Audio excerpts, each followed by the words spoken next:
Hey everyone, welcome back to this session. और अभी तक जो हमने किया है इस वाली ड्राइंग में, सबसे पहले तो हमने अपना एक हैंड बनाया था using the circles and lines. That was a basic structure, but we use that to shade the fingers like from top to bottom in a fading way. ठीक है, बिकॉज कि ये वाला जो पार्ट है ना वो सबसे आगे हमारे फ्रेम में, और ये वाला जो पीछे होते जा रहा है, इसलिए फेड होते जा रहा है। तो हम ये करेंगे पाम वगैरह ये सब, तो उसके लिए हम चाहिए होगा ब्रश। तो मैं ले रहा हूँ राउंड ब्रश छोटा वाला। अब चारकोल पाउडर ले सकते हैं, या तो ये जो पेंसिल से आपने यहाँ पे किया उसको ही ले लेके आप यहाँ पे कर सकते हो, बहुत लाइट शेड आएगा।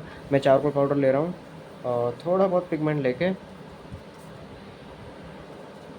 इसके पाम को मैं अच्छा वैल्यू दूंगा, बिकॉज मैं चाहता हूँ वो भी दिखे।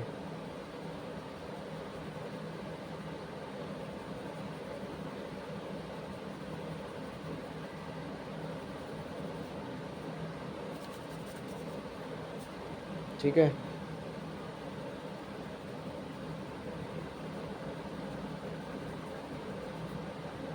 फिंगर्स को फेडिंग वे में नीचे लाना है।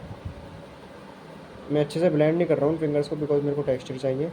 मैं बस उसका पिगमेंट नीचे ला रहा हूँ, जिससे ऐसा फील हो कि वो फिंगर से कनेक्टेड है।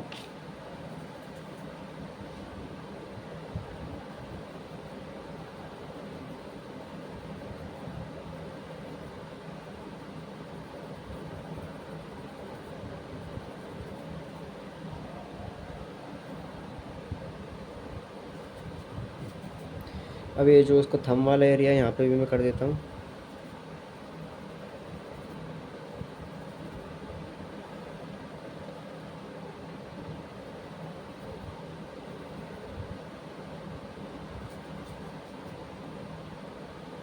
थोड़ा सा यहाँ पे कर दूंगा, बिकॉज अगर आप यहाँ पे देखोगे तो ये वाला जो पार्ट होता है थोड़ा सा उठा रहता है, तो मैं उसको ही देख के ये वाला पार्ट कर रहा हूँ। ठीक है, बाकी थंब को भी फेड करते हुए नीचे लाएंगे। एंड यहाँ पे जो पाम वाली लाइन होती है उसको भी मैं थोड़ा सा डार्क कर रहा हूँ। ये वाली लाइन जो होती है बीच में, उसको मैं डार्क कर रहा हूँ। ग्रिप देख लो मैंने कैसे पकड़ी हुई है, ओवरहैंड ग्रिप है, जिससे थोड़ा आसान पड़ेगा शेडिंग मेरे को। बस आपको ये एक्सप्रेस करना है अच्छे से, बिकॉज हमारा कंसेप्ट तो मेनली यही था कि हमें फेड करना है ये। और बहुत ही ईजी रेफरेंस है, अगर मैं थोड़ा ध्यान देकर इसको शेड करूँ तो मैं ऊपर पे और डार्क कर सकता हूँ अभी भी।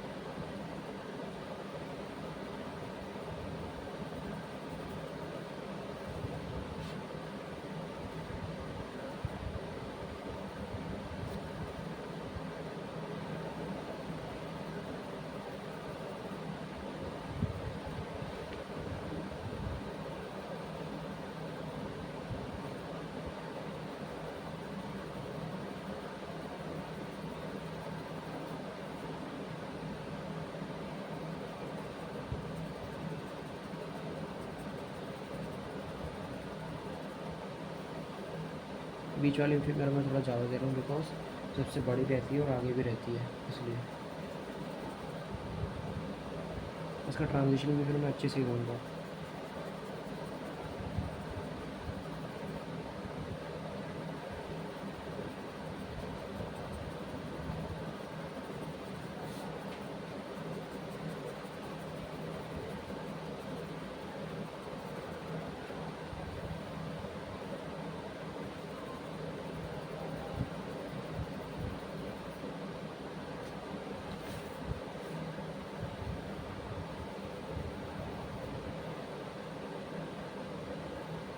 लाइक अभी लग रहा है ना थोड़ा पाम जैसा, लाइक किसी बच्चे का पाम हो ये।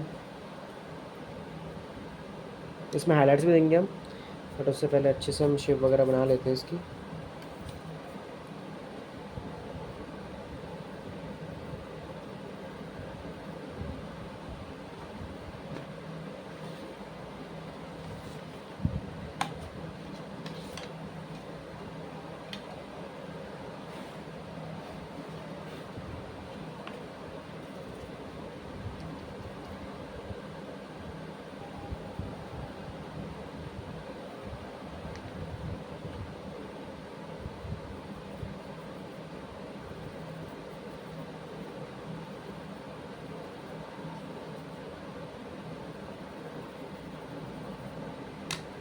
यहाँ पर थोड़ा ज़्यादा डार्क हो गया, उसको मैं इरेज कर देता हूँ।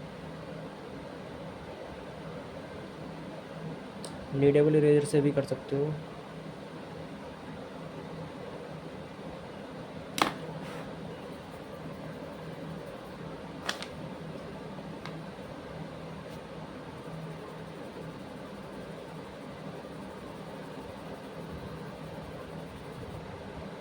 तो जैसे कि मैंने बोला था बीच वाले पार्ट में सबसे ब्लर रहेगा, तो उसको हम नीडेबल इरेजर से और ब्लर कर सकते हैं।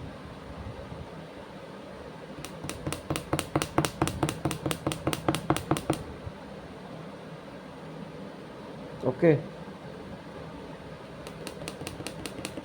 थोड़ा हाईलाइट्स भी बना देंगे।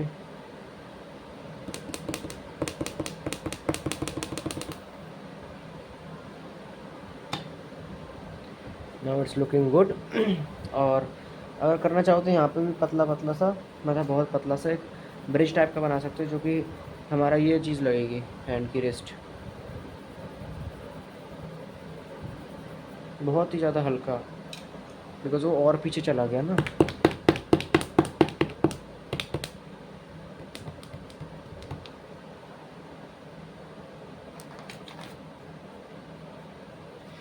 अब मैं क्या करूँगा, अपना चारकोल स्टिक लूँगा, सॉरी चारकोल पेंसिल लूँगा सबसे डार्क वाली, और टॉप पार्ट में करना शुरू करूँगा, बिकॉज ये सबसे ज़्यादा डार्क रहने वाला है।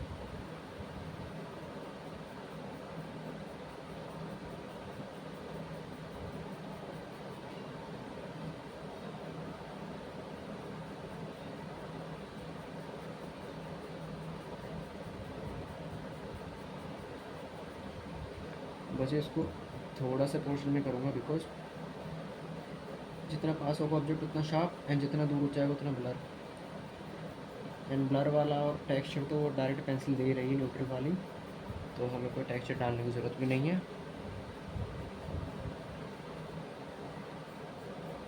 बस ध्यान रहे फिंगर्स के टिप से हम बहुत ज़्यादा राउंड हो जाएं, बिकॉज ऐसे ब्लर ही ना रहे नीचे ऐसे हो रही है ना।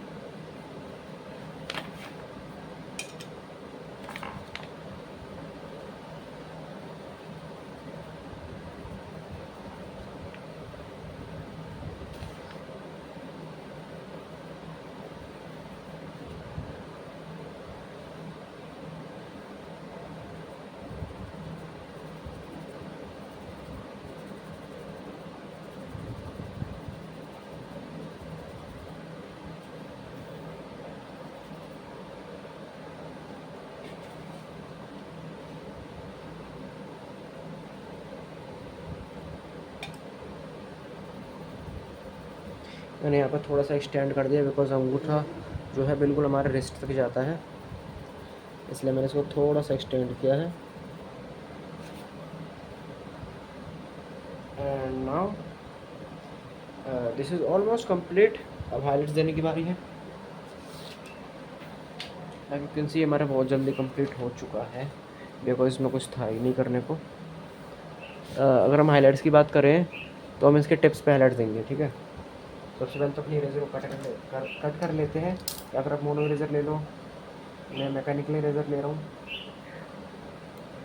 बिकॉज ये ज़्यादा सही लगती है मेरे को।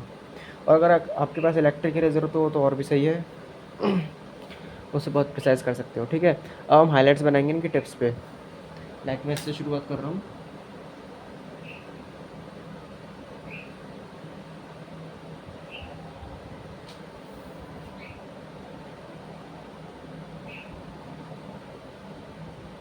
सी कैसे मैंने हाईलाइट्स बनाई है, ऐसे इसके ऊपर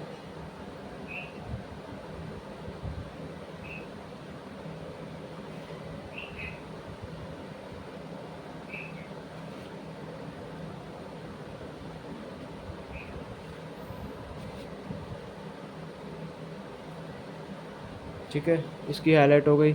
अब इसकी भी बनाऊंगा।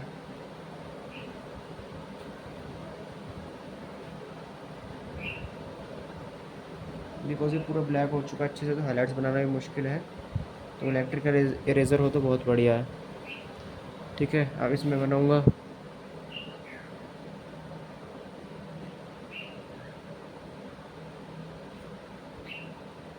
मैं बेसिक इरेज़र ही यूज़ करता हूँ हाईलाइट्स के लिए, बिकॉज मेरे को ये ज़्यादा सही लगती है। लेकिन मोनो इरेज़र भी यूज़ कर सकता हूँ अगर मैं छोटे छोटे एरिया पे करना चाहूँ तो। थोड़ा थोड़ा टेक्सचर देने के लिए इनको, फोटो को दिखेगा भी नहीं तो कुछ फ़ायदा है नहीं। ठीक है, अब मैं थंब पे हाईलाइट दूँगा। वो कैसे दूँगा, जो ये वाला पार्ट है पहले उसको मैं पूरा ब्लैक कर देता हूँ, इससे हाईलाइट्स दिखें अच्छे से। ठीक है, अब देखो थंब अगर मैं ऐसे देखूँ ना, तो ये वाला पार्ट जो है वो लाइट सोर्स की तरफ आ रहा है, बिल्कुल फ्रंट वाला, जैसे हम फिंगरप्रिंट स्कैन करते हैं ना, तो उसको मैं हाईलाइट कर दूँगा।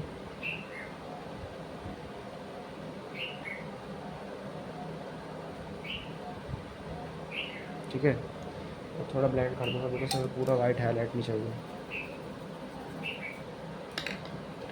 और जो हमारा जो फिंगर का फोल्ड होता है ना, यहाँ पे भी एक बल्ज बनता है, इसकी वजह से भी हाईलाइट बनेगी, तो उसको भी मैं हाईलाइट कर देता हूँ। बट हमारा डार्क है नहीं वहाँ पे, तो डार्क भी कर देते हैं सबसे पहले,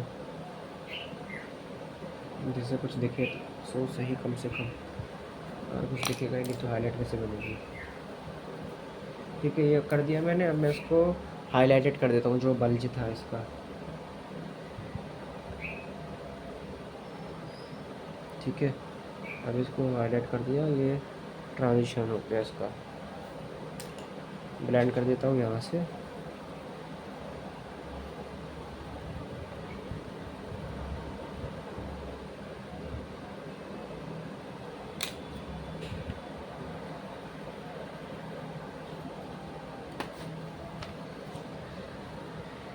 ओके, और उसको भी ब्लेंड कर देता हूँ अच्छे से। और हाईलाइट्स देनी है तो हम यहाँ पे दे सकते हैं, जिसकी यहाँ पे भी कई सारे अलग अलग बल्जेस हैं, तो थोड़ा डिटेलिंग वाले पार्ट में चल जाएगा कि इतनी डिटेलिंग कर रहे हैं। बट हमें तो कंसेप्ट ये समझना था कि आगे पीछे वाला। ठीक है, वो तो हमने समझ लिया, तो बस हम इतना ही छोड़ सकते हैं। बाकी मैं डिटेल्स जो हैं ये ऐसी दे रहा हूँ मैं, अगर आपको देने तो दो, वरना इट्स योर चॉइस।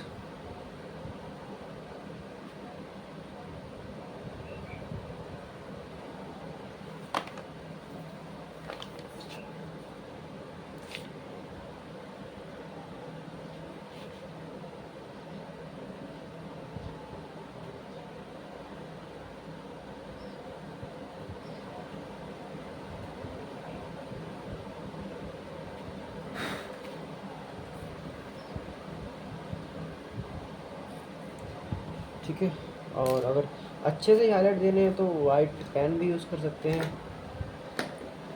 अगर मेरे पास है तो आपको करके दिखाता हूँ, तो इससे बहुत ही ज़्यादा वाइट हाईलाइट आएगी।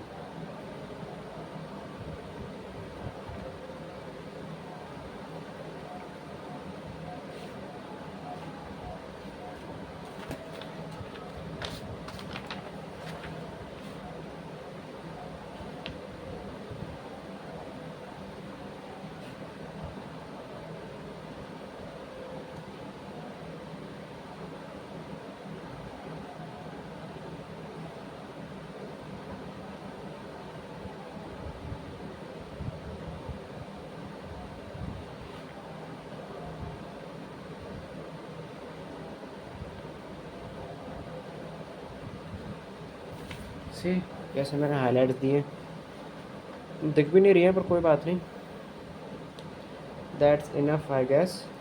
और अगर आपको यहाँ पे थोड़ा बहुत देना है तो दे सकते हो, ताकि यहाँ पे इसका हाथ जो है पीछे की तरफ जा रहा है एंड वो कहीं जाके गायब भी हो गया है।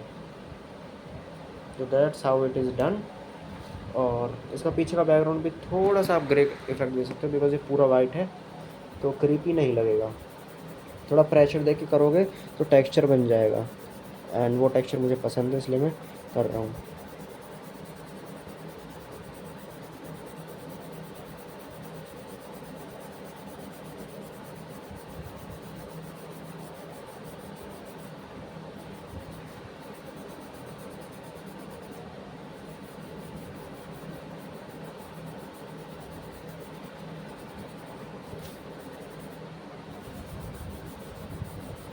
ठीक है, तो टेक्सचर मैंने दे दिया, कैमरे में भले दिख नहीं रहा बट काफ़ी अच्छा टेक्सचर आया है। और थोड़ा सा इसको आपको डार्क करना है तो डार्क कर सकते हो, लाइक ये वाला पार्ट आपको जितना मर्जी डार्क करना कर लो। बिकॉज मैं कंसिडर कर रहा हूँ यहाँ पे कोई मिस्ट है, मिस्ट समझते हो, यानी कि फॉग वगैरह टाइप का, तो उसकी वजह से दिख नहीं रहा है और वो बहुत ज़्यादा इंटेंस है, इसलिए काफ़ी लाइट है। अगर वो थोड़ा कम है तो आप इसको डार्क कर सकते हो। मैंने इसको इतना ही छोड़ दिया बिकॉज इतना भी काफ़ी है।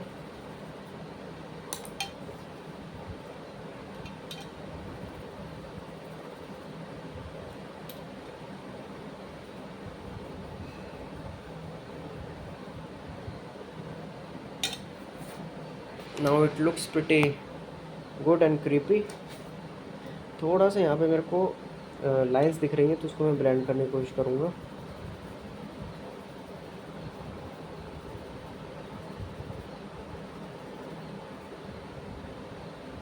सो इट्स गुड नाउ। अब मैं अपने यहाँ पे साइन करूँगा and that after that we will be done. So guys, अगर आपको मज़ा आया, ये वाला फेस करने में काफ़ी छोटा सरफेस था, अच्छा था। अगर आप इंस्टा पे पोस्ट करते हो तो please do tag me Artex Home में, I will repost your drawing.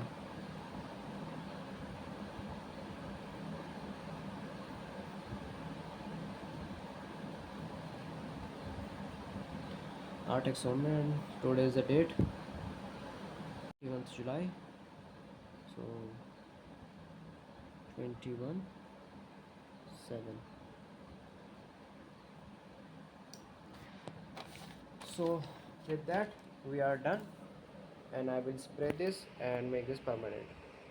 अगर आप चाहते हो तो कुछ इसमें सिंपल से पेंसिल से स्ट्रोक्स भी लगा सकते हो, बहुत ही ज़्यादा रैंडमली, तो थोड़ा वो क्लम्पसी मैसी सा लगेगा, वो भी अच्छा लगता है, बट मैं इसको ऐसे ही सिंपल छोड़ूंगा। Let's do it, let's do some different texture in some different video. For this it is done, we'll see you in the next video.